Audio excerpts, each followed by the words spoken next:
তেখেতসকলে এই 6 জন এনডিপিৰ লগত ডাইৰেক্ট ইনডাইৰেক্ট জড়িত থকা তেখেতসকলৰ যিখিনি মেম্বাৰ তেখেতসকলক যোৱাকালি গধূলি ৰিলিজ কৰিছে আৰু তেখেতসকলক আমি লৈ আহিছো আৰু এতিয়া অসমৰ আমাৰ ডিজিপি ডাঙৰীয়া অসম চৰকাৰৰ পুলিচ বিভাগ এসবি বিভাগ তেখেতসকলৰ কিবা কেছ আছে নেকি কি আছে কি নাই বাকি প্ৰক্ৰিয়াটো তেখেতসকলে কৰিব কিন্তু অসমত শান্তি প্ৰতিষ্ঠা কৰাৰ মুখ্যমন্ত্ৰী ডাঙৰীয়াৰ নেতৃত্বত যেটো এটা কাম চলি আছে ইয়াৰ আৰু ডাঙৰ এটা সফল বুলি আমি ক'ব লাগিব আৰু তেখেতসকলে আজি ভালকে ঘূৰি আহি নিজৰ পৰিয়ালৰ লগত থাকিব পাৰিব কিন্তু আমাৰ কাৰণে এটা সুখবৰ তেখেতসকলৰ জীৱনটো মংগল হওক অনাগত দিনত নিজৰ মাতৃৰ লগত নিজৰ পৰিয়ালৰ লগত ভালভাৱে থাকিবলৈ তেখেতসকলে যাতে ঘৰখন আগবঢ়াই নিয়াৰ লগতে সমাজখনত ভালকে কাম কৰিব পাৰে এইটো মই কামনা কৰিছো guys खुलुमबाय कामसा बर' सेन्टारनि फिन खेबसेबाय खोब गोसो गोथारै बारायग्रा जाबाय दिनै मोनसे टपिक लाबोदों बे टपिकआनो नोंथांमोना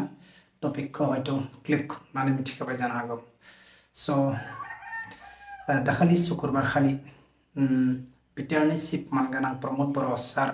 आरो लोगोसे आसाम सरकार आरो लोगोसे भुटान सरकारजों सावरायनायनि गेजेरजों जोंनि बर' माहारिनिनो बिग्रायारि हानजा जायखौ एक्स एनडिएफ होनो बिथांमोनखौ 6 जन केडार दंमोन जाहाथे भुटान जेलाव 8 बोसोर गाहाम दं होननानै मिथिनो मोनदों स' बिथांमोनखौ शुक्रबार खालि बिटिआरनि चिफ प्रमद बर' सारा जाहाथे बिटिआर सरकारा लाबोनाय जाबाय आसामाव स' गोबां मोजां खबर जाहाथे बिदि जानांगौ गावनि माहारिनि बिग्रायारि हानजाफोरखौ जुदि बेलेग हादराव जुदि जेलाव जोबनानै दंबा बिसोरखौ लाबोनायनि मेन खामानिया जोंनि बिटिआर सरकार मानो होनबा बिटिआर सुक्तियानो जादोंमोन बिथांमोनखौ लानानै जादोंमोन स' बेखायनो आसा खालामो जायफोरा माखासे आरो गुबुन गुबुन हादरफोर दङ बिथांमोनखौ जाहाथे बे स्टेप इनिशिएटिभ लानानैनो जाहाथे लाबोनाय जायो बेखौ आसा थाबाय आरो जाय केडार 6 जन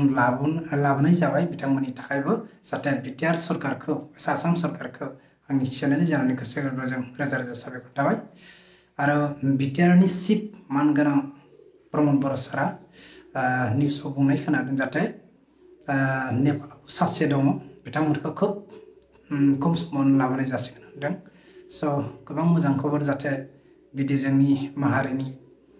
बिग्रायारि हानजाफोरखौ जाहाथे बेलेग हादराव जेलाव जोबनानै दंबा बिथांमोनखौ लाबोनायनि इनिशिएटिभ लानाय बिराद मोजां खामानि आरो लोगोसे जाय एनडिएफनि फाउन्डार मानगोनां रन्जन दैमारि सार स' बिथांमोनखौबो जाहाथे बिथांमोनजों लोगोसे जेसांखिनि केडारफोर एनआइए केसाव नांनानै दं बिथांमोनखौबो जाहाथे थाबैनो बिटिआर सरकारा आसाम सरकारा सावरायनानै जाहाथे सेन्ट्रेल सरकारजों सावरायनो थाखाय बिथांमोनखौबो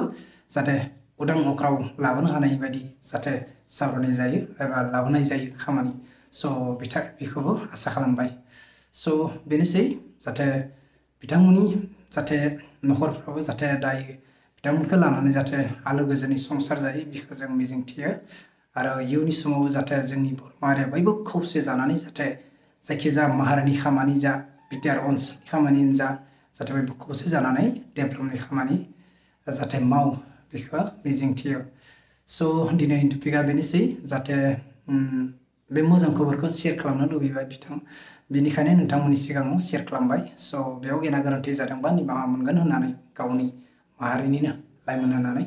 निमाहा मोनगोन होननानै आं मिजिंथिबाय आरो लोगोसे जायफोरा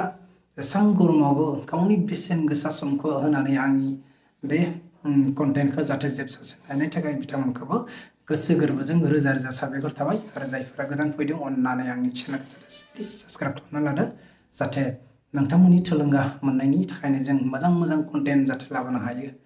आरो जायफ्रा फेसबुकआव नायो फेसबुकआव फल' खालामना लादो स' दिनैनि टपिकआ बेनोसै फिन लोगो मोनगोन नेक्स्ट ब्लगाव स' बाय बाय सि इउ नेक्स्ट ब्लग